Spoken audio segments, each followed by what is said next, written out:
Can you seal the deal with a post-occupancy agreement in Ireland? In my late 20s and on the hunt for my first home, I've been saving diligently to make my dream a reality. With a single income, I'm aiming for a cozy 1- or 2-bedroom place in a Dublin commuter town. Recently, I had an eye-opening chat with my cousins in the US. They shared an interesting strategy they used when buying their house. They offered the seller a post-occupancy agreement that allowed the seller to stay in the house for 60 days after the sale, completely free of charge. This was a game-changer for them, especially since their seller was part of a chain.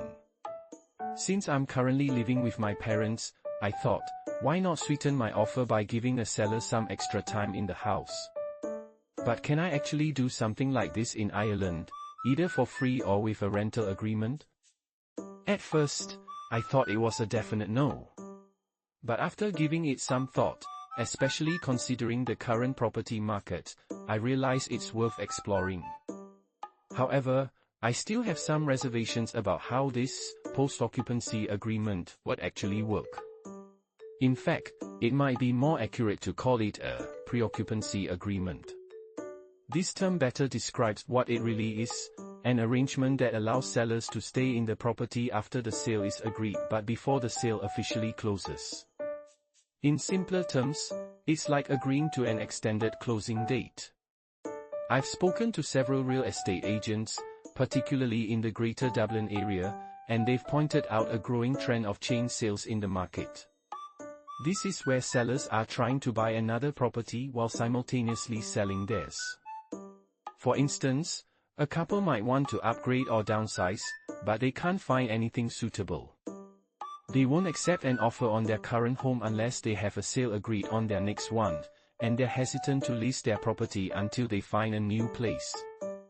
It's a classic catch-22, they can't make an offer without a buyer, and they can't give their buyer vacant possession because they haven't secured their next home. Navigating a sale and purchase transaction can be incredibly tricky, even in the best of times. So, when you're looking at properties, it's a good idea to tell the agent, I have my loan approval, I'm ready to go, sale agreed, and I'm willing to wait a few months before the sale closes. Since you'll be mortgaging the property, the bank will require that you have vacant possession at closing.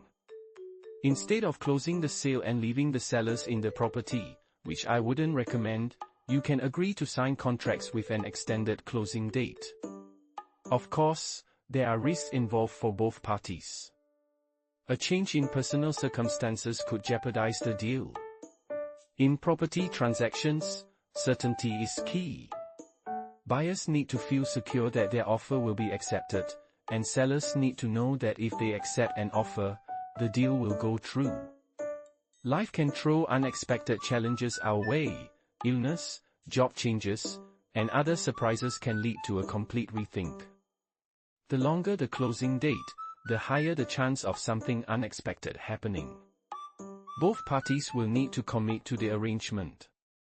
The best way to make this work is to exchange contracts with a close no later than clause. Otherwise, it could turn into a loose arrangement where either party can walk away without any responsibility to the other. If you have any questions or need more information, feel free to reach out. Remember, this is just a general overview, and it's always wise to seek professional advice before making any decisions in the property market.